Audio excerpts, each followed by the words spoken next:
ধর্ম অবমাননা মামলায় বাউল শিল্পী আবুল সরকার গ্রেপ্তার। মানিকগঞ্জের ঘিওর উপজেলার জাবরা গ্রামের একটি পালা গানের অনুষ্ঠানে ইসলাম ধর্ম, বিশেষ করে আল্লাহকে নিয়ে খুবই আপত্তিকর কিছু কথা বলেন।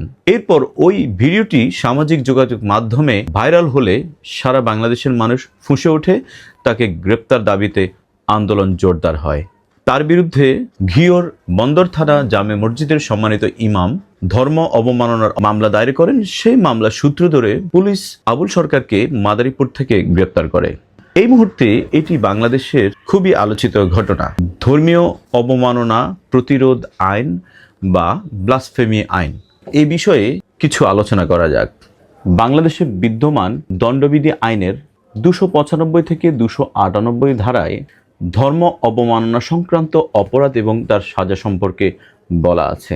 যদিও বাংলাদেশে ধর্ম অবমাননা নিয়ে সুনির্দিষ্ট কোনো ধারা ছিল না, 1927 সালে একটি ধর্মীয় দাঙ্গার পরিপ্রেক্ষিতে 1860 সালের দণ্ডবিধিকে সংশোধন করে 295 ক ধারা সংযুক্ত করা হয়।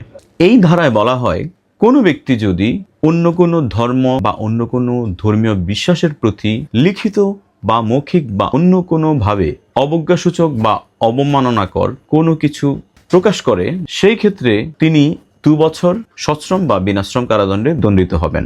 এছাড়াও 295 ধারায় বলা আছে, কেউ যদি কোনো ধর্মীয় প্রতিষ্ঠানে ক্ষতি সাধন করে বা ক্ষতি সাধনের চেষ্টা করে, সেই ক্ষেত্রে ওই ব্যক্তি 1 বছর পর্যন্ত সশ্রম বা বিনাশ্রম কারাদণ্ডে দণ্ডিত হইবেন। দণ্ডবিধি আইনের 296 ধারায় বলা আছে, কেউ যদি আইনগত স্বীকৃত কোনো ধর্মীয় অনুষ্ঠানে গোলযোগ করার চেষ্টা করে, বাধা দেওয়ার চেষ্টা করে বা বিশৃঙ্খলার চেষ্টা করে, সেই ক্ষেত্রে ওই ব্যক্তিও 1 বছর পর্যন্ত সশ্রম কারাদণ্ডে দণ্ডিত হবেন।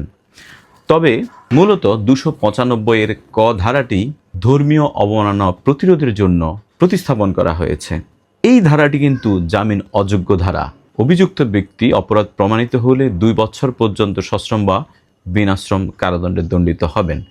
শুধুমাত্র দণ্ডবিধি আইনেই নয়, আমাদের দেশের যে সর্বোচ্চ আইন, আমাদের সংবিধান, আমাদের সংবিধানে বাক স্বাধীনতা দেওয়া হয়েছে, কিন্তু একই সাথে ধর্ম পালনের স্বাধীনতা, আইনের সমতা এবং আইনের সুরক্ষার কথাও বলা হয়েছে। অর্থাৎ আপনি চাইলেই কোনো ধর্ম বা ধর্ম বিশ্বাসের বিরুদ্ধে বিষোদাগার বা বিদ্বেষমূলক কোনো কথা বলতে পারবেন না।